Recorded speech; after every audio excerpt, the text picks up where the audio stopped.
Hello friends, मैं Vipin Jain, founder of learn equity with Vipin Jain. Friends, Nifty at all time high.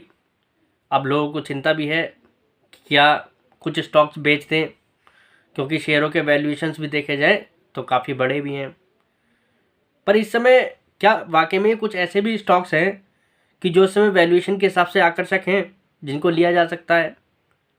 तो वो भी बात समझने वाली है, क्योंकि बाज़ार ने लाइफ टाइम हाई तो बनाया है, पर इसका मतलब ये नहीं है कि अब बाज़ार में आने वाले समय में आपको और बाज़ार बढ़ता हुआ नहीं दिखाई देगा या बाज़ार यहाँ पर रुक जाएगा। तो उस कंडीशन में हमें सबसे पहले तो ऐसे स्टॉक्स पर फोकस करना है कि जो सेक्टर को लेकर आगे पॉजिटिव आउटलुक दिखाई दे रहा है, कंपनियों के अंदर कुछ ना कुछ यहाँ पर रिवाइवल है, कंपनियों के लिए उनका प्लान यहाँ पर काम कर रहा है। फिर उन शेयरों में देखा जाए तो लाइफ हाई पर भी कम यहाँ पर तेज़ी देखने को मिली है। तो आज के इस वीडियो में मैं आपके साथ दो ऐसी कंपनी लेकर आया हूँ, जिसमें एक कंपनी अंडर 50 रुपीज़ है और एक कंपनी अंडर 80 रुपीज़ है। ये दोनों ही कंपनियां देखा जाए तो अपने करंट लेवल से आकर्षक हैं। ये कंपनियां एट प्रेजेंट अपने करंट लेवल से भी अच्छा खासा रिटर्न देने की क्षमता रखती हैं, क्योंकि उनके पीछे फंडामेंटली काफ़ी ऐसे कारण हैं जो मैं आपके साथ शेयर करूंगा। और अगर आप किसी भी कंपनी में इन्वेस्ट कर रहे हैं और विदाउट कन्विक्शन या विदाउट नॉलेज आप इन्वेस्ट कर रहे हैं, तो इस टाइप की न्यूज़ आपको बार बार डराएगी कि Nifty at all time high, सभी स्टॉक्स बेच दें क्या, ऐसा बाज़ार में बार बार इस तरीके की बातें आएंगी। तो उस समय आप जो भी शेयर आपके पास होगा, आप उसे होल्ड जब ही कर पाएंगे जब आप कन्विक्शन के साथ उसको होल्ड करेंगे, और कन्विक्शन आपको कंपनी के बारे में जानकर आएगा। तो आज के इस वीडियो में मैं आपके साथ दो इन ऐसी कंपनी को डिस्कस करूंगा जो इस समय अच्छी खासी आकर्षक दिख रही हैं। तो चलिए वीडियो को शुरू करते हैं। सबसे पहली जो हमारी कंपनी है, उसका 83% रेवेन्यू देखा जाए तो टेलीकॉम सेक्टर से आता है, 15% डिफेंस सेक्टर से आता है और लगभग 2% के करीब रेलवे सेक्टर से आता है। और ये कंपनी सेल्स के लिहाज से देखी जाए तो तीसरी भारत की सबसे बड़ी कंपनी है इस समय। कंपनी लार्जेस्ट मैन्युफैक्चर है ऑप्टिकल फाइबर केबल की।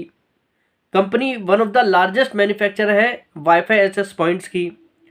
कंपनी लीडिंग टेक कंपनी है जो end to end solution provide कराती है अपने सेगमेंट के अंदर। कंपनी नॉर्थ इंडिया में देखा जाए तो ऑप्टिकल फाइबर केबल नेटवर्क को बिछाने में जियो के साथ भी कंपनी काफ़ी बड़ा रोल प्ले कर रही है।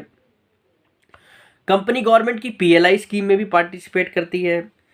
कंपनी रेलवे के सिग्नल सिस्टम से भी रिलेटेड प्रोडक्ट बना रही है, वाईफाई से भी रिलेटेड प्रोडक्ट बना रही है। कंपनी अपनी करंट कैपेसिटी का भी एक्सपेंशन करने में लगी हुई है, और देखा जाए तो लगभग 7,000 करोड़ रुपए के आसपास की इस कंपनी की ऑर्डर बुक है एट प्रेजेंट अगर देखा जाए। कंपनी अपना कारोबार भारत के बाहर भी चलाती है, यानी एक्सपोर्ट भी करती है कंपनी अपना प्रोडक्ट। कंपनी अमेरिका, यूरोप और अफ्रीका जैसी मार्केटों के अंदर भी अपने पैर पसारने में लगी हुई है, वहाँ भी कंपनी अपने बिजनेस को अब बढ़ाने में लगी हुई है। और देखा जाए तो कंपनी तेलंगाना के अंदर अब रिसेंटली एक नया प्लांट भी स्टार्ट करने वाली है। फिर कंपनी जो अपनी करंट कैपेसिटी है ऑप्टिकल फाइबर बनाने की, उसको भी कंपनी उसका एक्सपेंशन कर रही है। तो यानी कि फ्यूचर के हिसाब से देखा जाए तो कंपनी इस समय काफ़ी स्ट्रॉन्ग पोजीशन में है अपनी ऑर्डर बुक के लिहाज से। फिर जिस सेगमेंट के अंदर कंपनी काम कर रही है, रेलवे हो गया, आप डिफेंस सेक्टर को देख लीजिए, फिर यहाँ पर टेलीकॉम कम सेक्टर के अंदर, तो इन तीनों ही सेक्टर का फ्यूचर यहाँ पर पॉजिटिव है और ये कंपनी तीनों ही सेक्टर को यहाँ पर कैटर कर रही है। फिर देखा जाए तो इस कंपनी के शेयर प्राइस में भी कोई ऐसी खास तेज़ी देखने को नहीं मिली है। और ध्यान देने वाली बात यह है कि अगर मार्केट ने यहाँ पर लाइफ टाइम हाई बनाया है, तो आप देखिए कि इस शेयर के अंदर पिछले कुछ दिनों से ही आपको एक अच्छी खासी तेज़ी देखने को मिली है। यानी कि ये शेयर जो है बाज़ार ने जब हाई बनाया है उसके आसपास चलने स्टार्ट हुए हैं, यानी कि ये शेयर अब आने वाले समय में तेज़ी को लीड भी कर सकते हैं, क्योंकि फिनेंशियली और फंडामेंटली देखे जाएँ तो कंपनियाँ अच्छी हैं। पर यहाँ पर शेयर प्राइस के हिसाब से देखा जाए तो कंपनियों ने ज़्यादा पार्टिसिपेट भी नहीं किया है। फिर ये कंपनी वैल्यूएशन वाइज देखी जाए तो अपने ही सेगमेंट में आईटीआई और तेजस जैसी कंपनियों से समय सस्ते वैल्यूएशन पे कंपनी काम कर रही है। Company at present profitable company है, और जिस हिसाब से कंपनी का बिजनेस चल रहा है, आने वाले समय में इस कंपनी के सेल्स में और प्रॉफिट में आपको अच्छी खासी ग्रोथ भी देखने को मिल सकती है। फिर एट प्रेजेंट की भी बात करें तो लगभग इस ईयर के अंदर ये कंपनी लगभग 350 करोड़ रुपए के आसपास का प्रॉफिट भी कर सकती है, जैसा कंपनी परफॉर्म कर रही है। यानी कि 2.5 रुपीज़ के आसपास का इस कंपनी का ईपीएस दिखाई देता है। और इस फाइनेंशियल ईयर के अंदर इस कंपनी की बुक वैल्यू लगभग 24 रुपीज़ के आसपास की दिखाई दे रही है। यानी कि ये कंपनी लगभग डबल डिजिट आरओई वाली, लगभग 11% की आरओई वाली कंपनी एट प्रेजेंट दिखाई दे रही है। और कंपनी लगभग 72-74 रुपीज़ के आसपास है।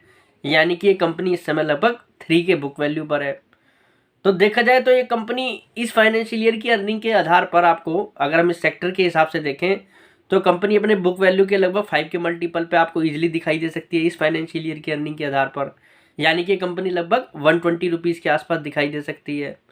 और देखा जाए तो अपने करंट लेवल से भी ये कंपनी लगभग आपको 70 से 80% का रिटर्न दे सकती है।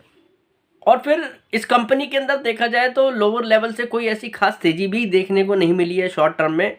तो ये कंपनी एट प्रेजेंट जो है इस लेवल से भी कंफर्ट दिखाई दे रहा है इस कंपनी के अंदर कि कंपनी का शेयर इतना भागा नहीं है, तो करंट लेवल से आपको अच्छा खासा रिटर्न भी बनाकर दे सकता है। दूसरी जो हमारी कंपनी है उस कंपनी का नाम है ईज माई ट्रिप।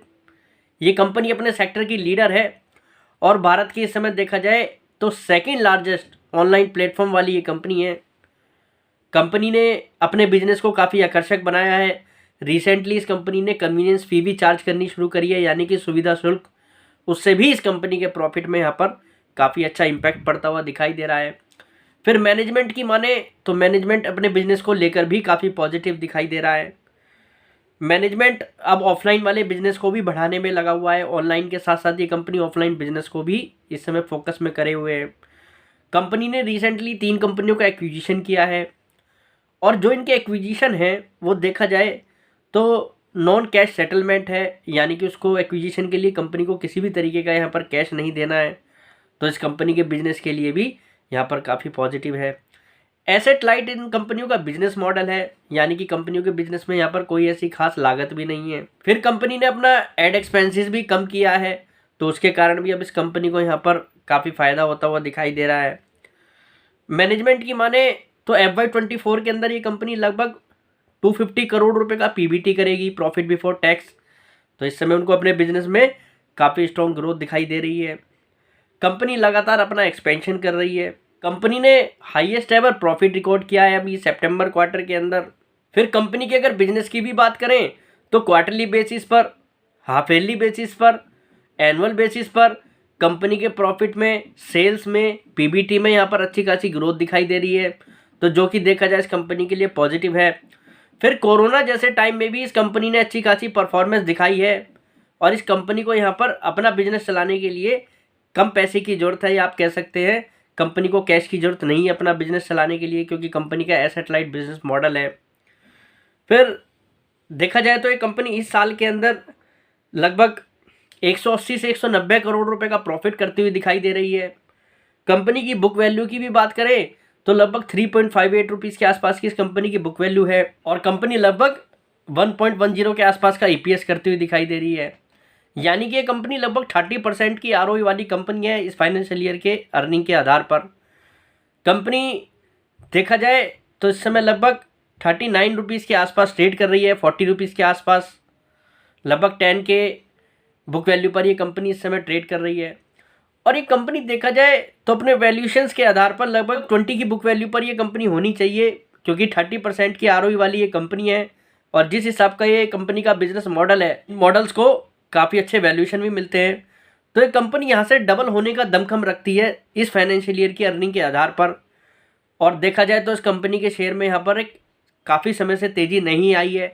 ऐसे मार्केट के लाइफ टाइम हाई पर भी ये कंपनी इस समय लोअर लेवल पे काम कर रही है और इस कंपनी को यहाँ पर रिस्क रिवार्ड रेशो के हिसाब से देखा जाए तो कंपनी के अंदर रिस्क रिवार्ड रेशो फेवरेबल है, क्योंकि कंपनी इस समय लोअर लेवल पर ट्रेड कर रही है। तो ये कंपनी में देखा जाए तो आपको अच्छा खासा मुनाफा बनाकर दे सकती है करंट लेवल पर, और कोई बड़ी बात नहीं है आपको आने वाले समय के अंदर अब थोड़ी बहुत मार्केट में करेक्शन भी देखने को मिले। तो आज के इस वीडियो में हमने दोनों जो कंपनी आपके साथ डिस्कस करी हैं, दोनों ही कंपनियां करंट लेवल पर आकर्षक हैं।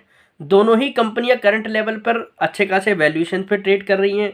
फिनेंशियली फंडामेंटली कंपनी स्ट्रांग है, सेक्टर के अंदर पॉजिटिव हेडविंड्स हैं।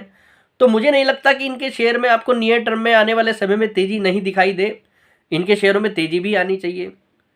तो उम्मीद करता हूँ आज का ये वीडियो आपके काम का साबित होगा। कल फिर मुलाकात करेंगे एक नई वीडियो के साथ। फिलहाल के लिए नमस्कार।